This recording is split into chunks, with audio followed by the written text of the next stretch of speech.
Bom dia, meu Rio de Janeiro. Bom dia, meu Brasil. Eu confesso que hoje está sendo um dos dias mais difíceis da minha vida. Porque nós vamos falar aqui sobre a vida de inocentes.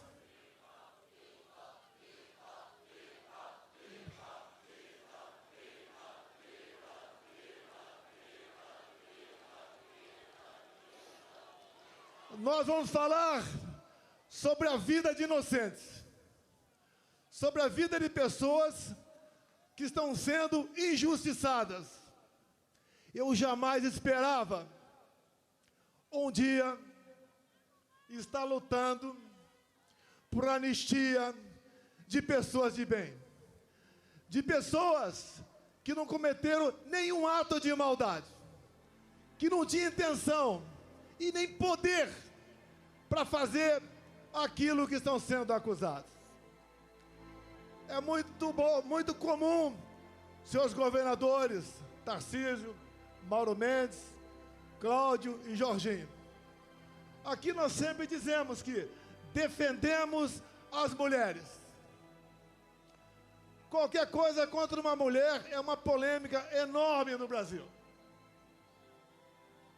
E, obviamente, mais que a defesa, devemos ter consideração com as mulheres. E olhem só, eu vou citar o nome de 5 mulheres aqui. A primeira, Débora dos Santos, está 2 anos em prisão preventiva. Está sendo julgada nesse momento em plenário virtual. Todo mundo está esperando mais uma condenação, com uma pesada pena. Eu peço a Deus que isso não ocorra. Temos também a senhora Valdete Ferreira, 73 anos de idade.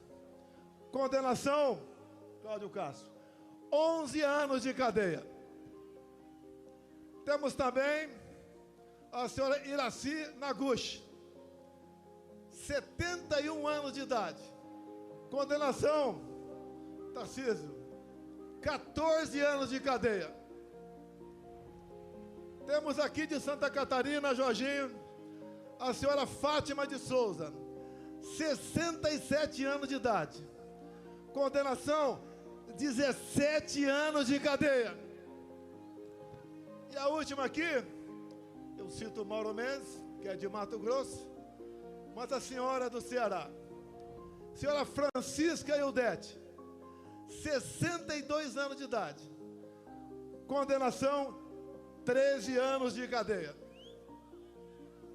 E mais dezenas de condenações.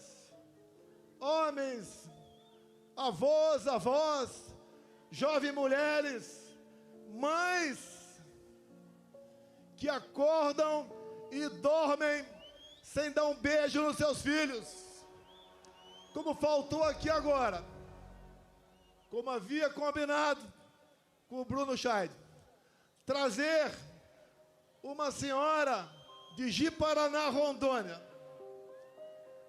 Essa senhora tem 6 filhos, o mais velho 10 anos, o mais novo 10 meses, o marido um caminhoneiro, que chegou num frete de Rondônia, naquele fatídico domingo de 8 de janeiro, lá em Brasília. Tomou um banho e foi para a esplanada. Acabou sendo pego. Condenação, 14 anos de cadeia. Essa senhora com 6 filhos teve seus vencimentos como servidora de Rondônia bloqueados. Vive de favores. E esse homem está foragido. Talvez esteja na Argentina com dezenas de outros patriotas.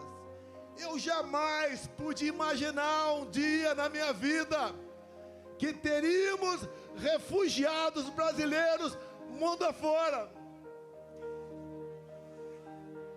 Até há poucos anos, A gente não sonhava em passar por uma situação como essa.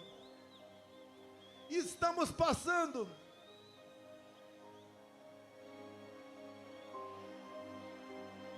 Tem alguém passando mal, é isso? O bombeiro, por favor.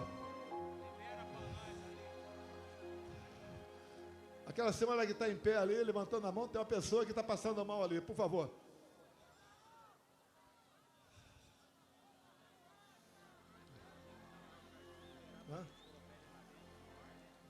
Aqui o corredor aqui, por favor, o corredor aqui. Só abrir um corredor aqui, por favor.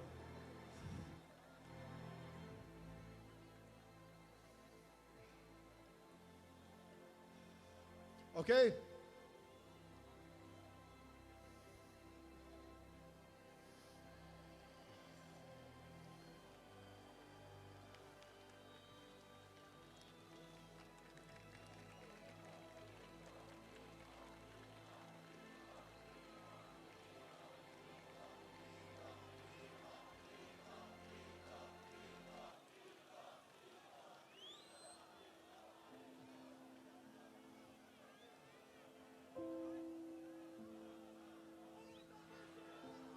Abre o corredor que vai ser transportado aí.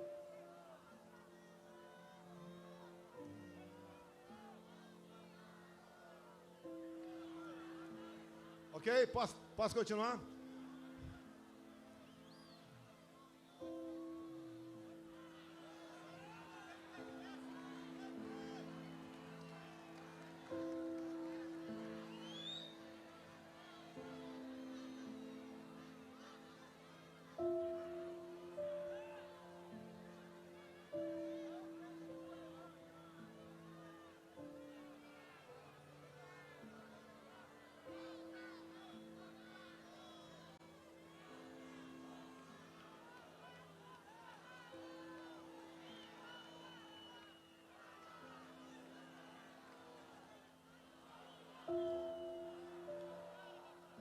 Essa senhora aqui, tem mais alguém? Tá atendendo ali.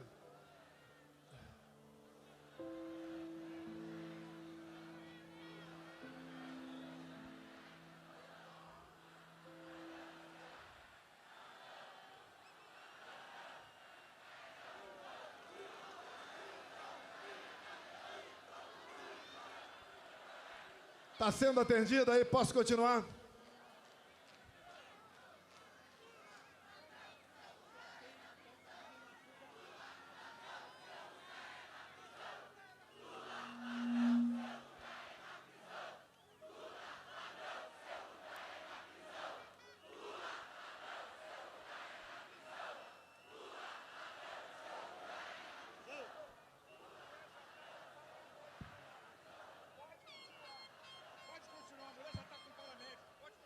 Serviço médico já está presente. Corredor está aberto. Bombeiro já está ao lado do colega que está passando mal. Vamos continuar. Se precisar, eu paro. Uma pessoa é importante para nós. Vida e liberdade se confundem. E entendo que a liberdade é tão importante quanto a própria vida. Que uma pessoa sem liberdade não vive. Essas pessoas, essas senhoras, já idosas, todas mais novas do que eu. Porque na sexta-feira agora, eu chego nos meus 70 anos de idade, se Deus quiser. 70 anos bem vivido. Algumas tribulações, mas a satisfação e a consciência de estar ajudando o seu país a sair da escuridão. Essas pessoas que eu citei aqui, senhoras idosas, acusações, entre outras, dano qualificado.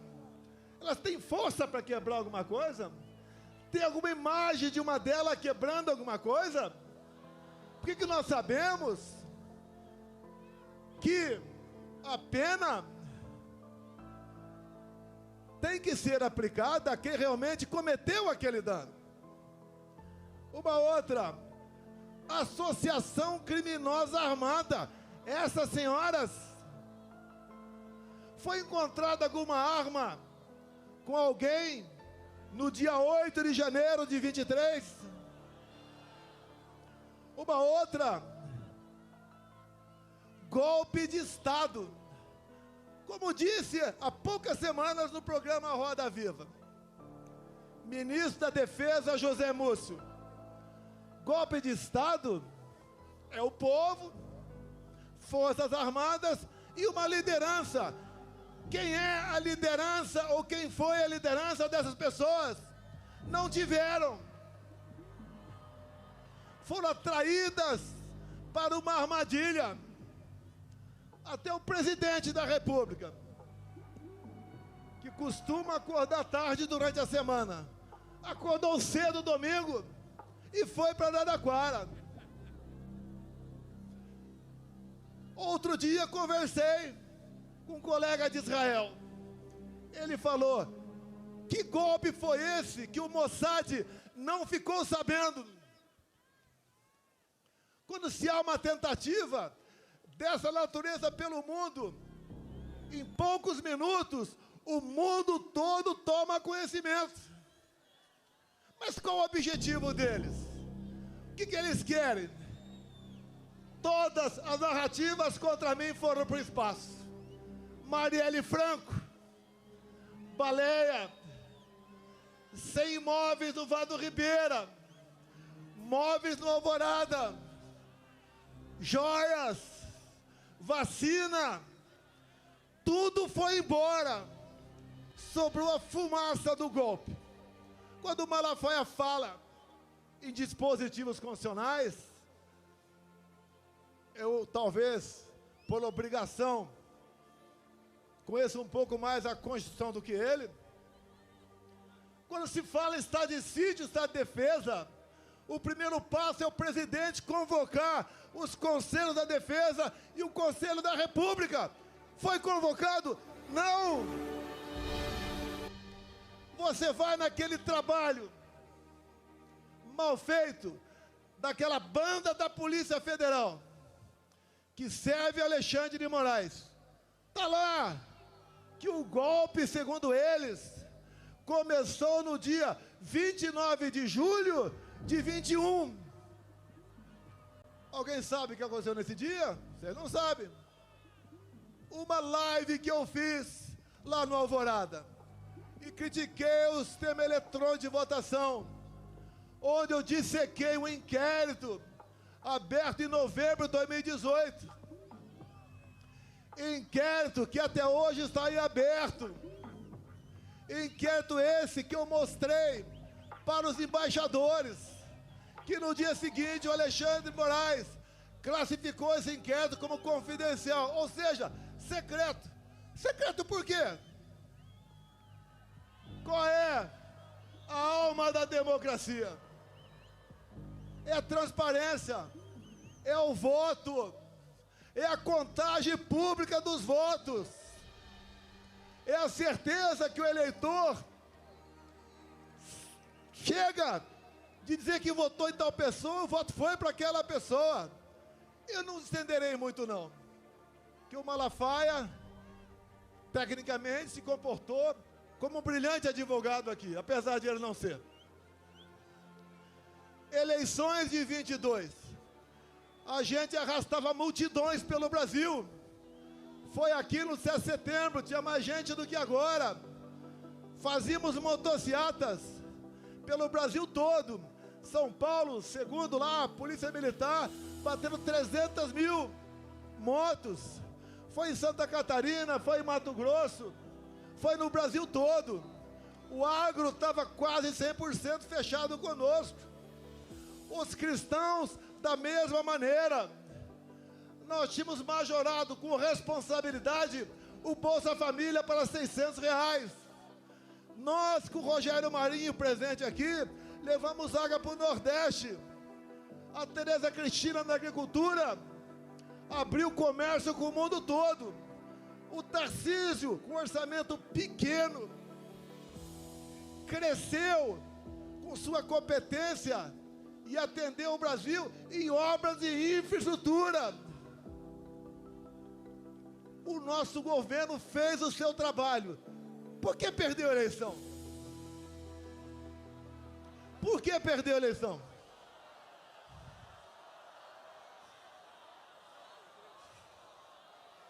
Será que a resposta está no inquérito 1361, secreto até hoje? Eu cometo um crime, tranquilo, se a Rede Globo de televisão me convidar para, a exemplo do que tive no Flow agora, 3 horas ao vivo, Rede Globo, 3 horas ao vivo, vocês perguntem o que bem entender. Eu quero 30 minutos para falar do Brasil, mas pergunte o que bem entender. E eu abro esse inquérito secreto ao vivo na TV Globo.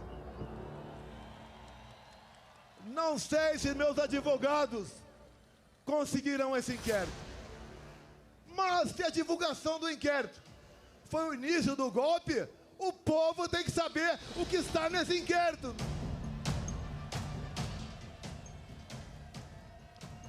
Todos os inquéritos de Alexandre de Moraes são confidenciais, secretos. Ninguém pode saber de nada o que está ali. Ele começou a investigar o presidente da República em julho de 21. A PF não pode investigar o presidente. E não tinha um fato definido.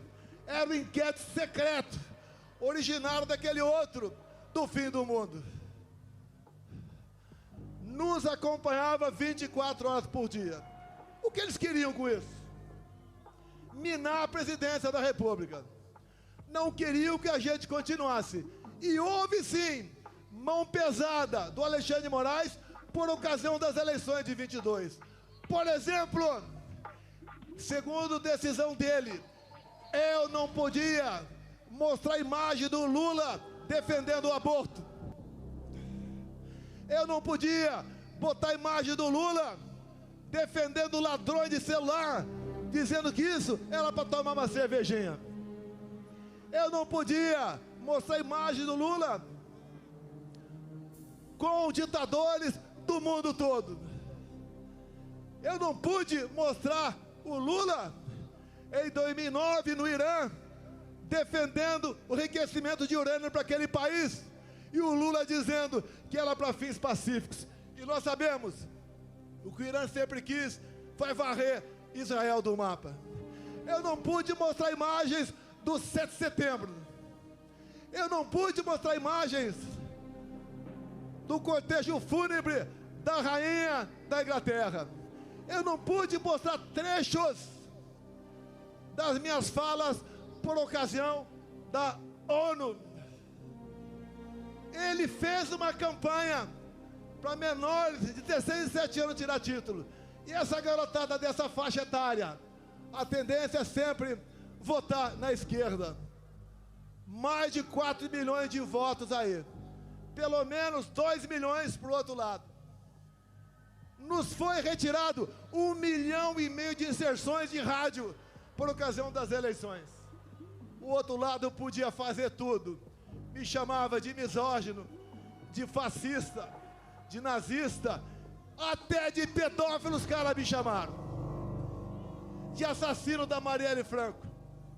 Podia tudo. E nós vimos de uma pandemia e de uma guerra.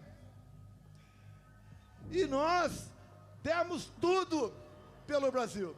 Se não fosse a excelente qualidade dos meus ministros e teus assessores, o Brasil tinha afundado na economia. Mas foi diferente. Atendemos mais humildes com auxílio emergencial. compramos 600 milhões de doses de vacina para quem quis tomar. Não exigi de ninguém, não cobrei cartão vacinal.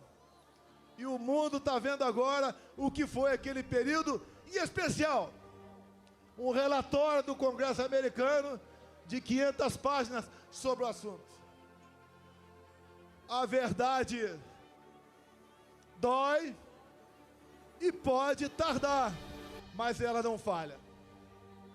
Essas pessoas que estão presas, homens e mulheres, idosos, jovens mães, esse é o motivo desse nosso encontro aqui hoje em Copacabana.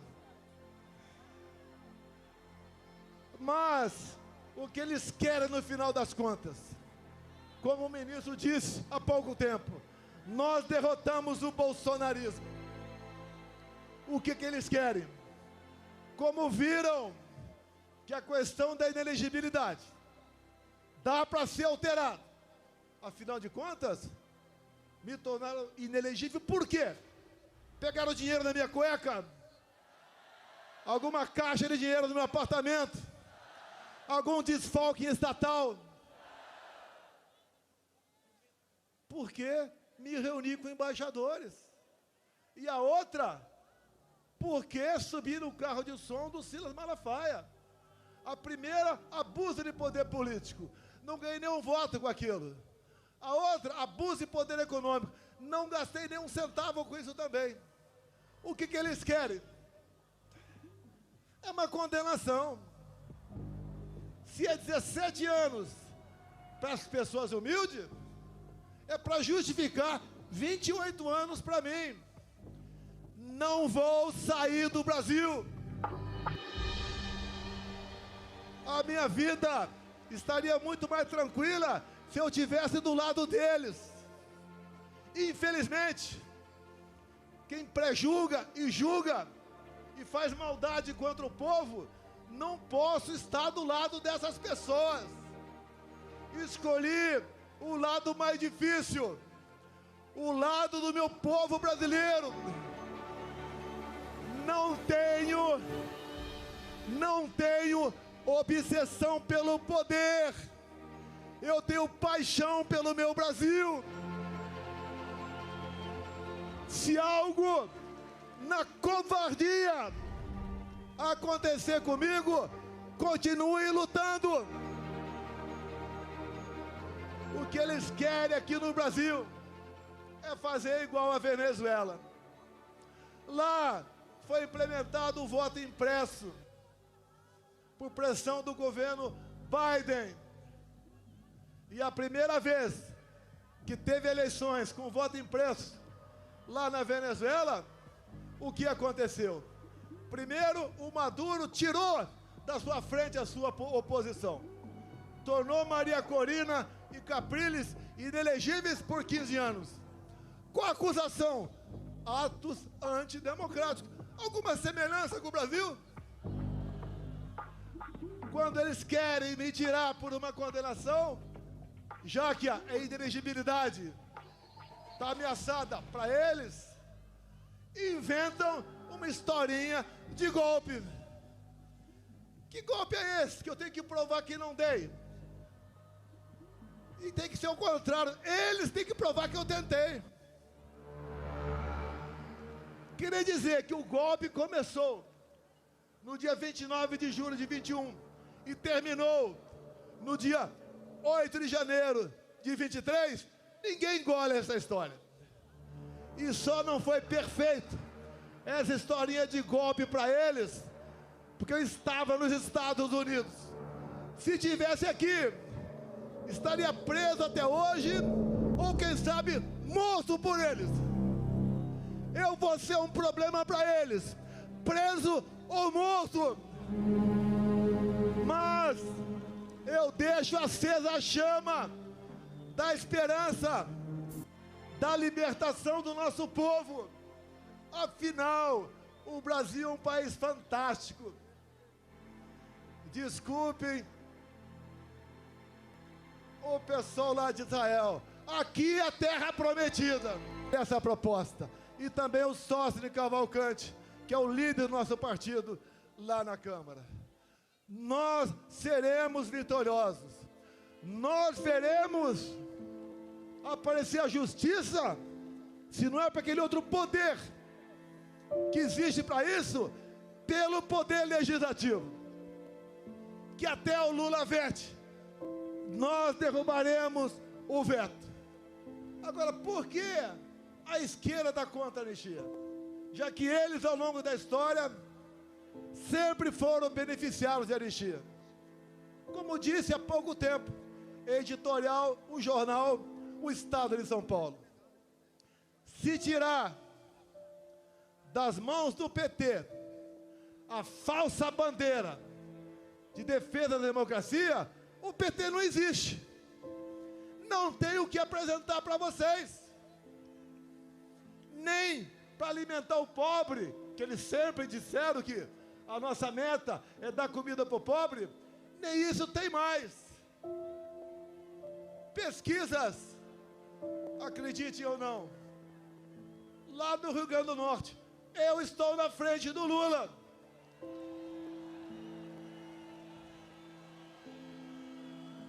Indo para o encerramento, façamos comparações. Compara o nosso governo de poucos anos com o atual. Dá para comparar.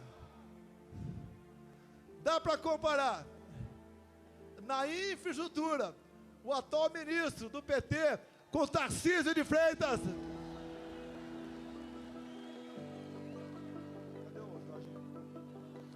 Dá para comparar aquele ministro taradão, quem diria, ministro dos Direitos Humanos. Dá para comparar o taradão com a Damares. Dá para comparar o atual ministro da Agricultura, que está fazendo o preço explodir pelo Brasil, com a Tereza Cristina. Na economia, dá para comparar o Haddad com Paulo Guedes. Dá para comparar Janja com a Michele. Nada dá para fazer comparação com esse governo. E a gente se pergunta o tempo todo: quem tirou esse cara da cadeia? Quem anulou os julgamentos? Quem trabalhou no escurinho do cinema para colocá-lo na presidência da República? Esses que fizeram esse trabalho dizem: salvamos a democracia. Essa democracia que está vivendo com prisão de inocentes, com tortura em cima de depoentes, com ameaça de censurar as mídias sociais. Sem liberdade de expressão não tem democracia. O trabalho não é fácil. Alguns querem rapidez, mas creio que o que está acontecendo vai servir de musculatura para todos, para que nós brevemente possamos dizer aqui no Brasil: eu vivo num país democrático. E quem tem que dizer o que pode ou não ser feito no Brasil é o povo brasileiro. Nós somos escravos da vontade de vocês. Sempre digo, ninguém tem o que nós temos. O que está errado? Onde erramos? Escolhas. Escolhas. Qual deveria ser, politicamente falando, a melhor região do Brasil? A mais próspera, a com mais igualdade, com mais oportunidade, com mais amor. Tinha que ser respeitosamente o nosso Nordeste. E por que não é? Não é porque o PT está 20 anos lá, roubando o nordestino, sonegando educação para eles. Os estados com maior índice de violência, infelizmente, é o Nordeste. E aqui comigo, por coincidência, os 2 melhores, os 3 melhores em índice de violência.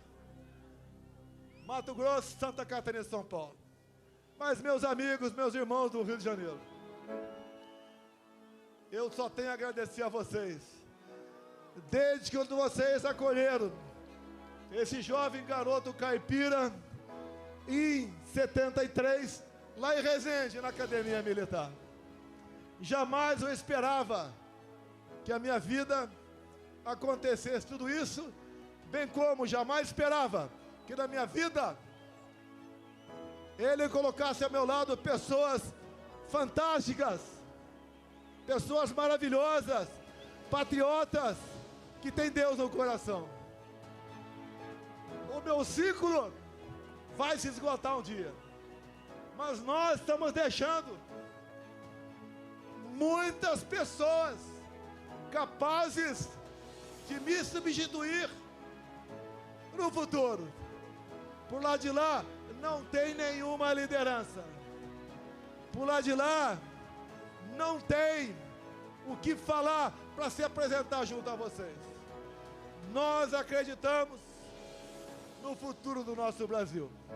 E o último ato aqui, esta senhora que está do meu lado e as suas 2 filhas. Aqui é a viúva do Crezão. Ele não. Tem gente boa em todos os partidos.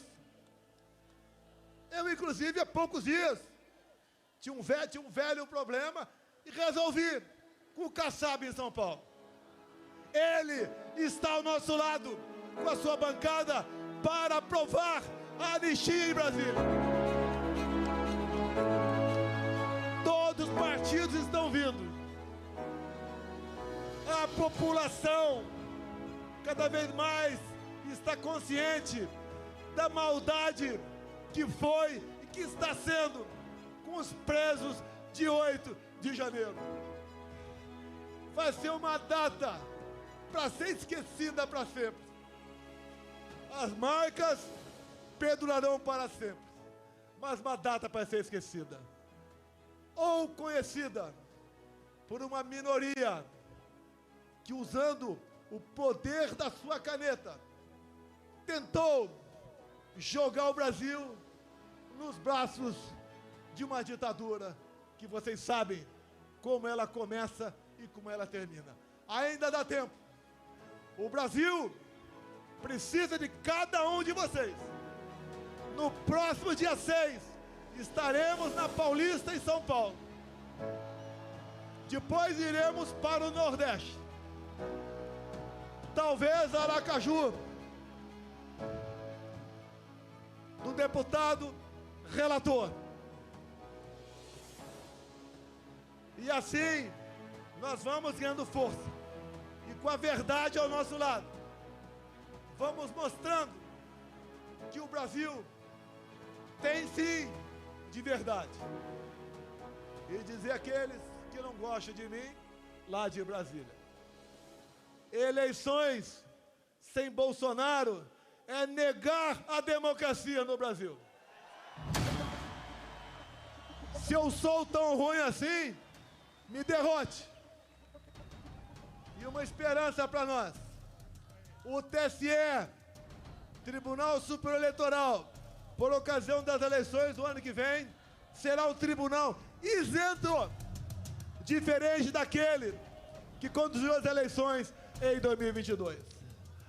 Muito obrigado a todos vocês. Obrigado a Deus pela minha segunda vida. Obrigado a esse povo maravilhoso que cada vez mais se interessa por política, que cada vez mais fala em valores e princípios. Para esse povo que está mudando o destino do nosso Brasil. Muito obrigado. Brasil acima de tudo.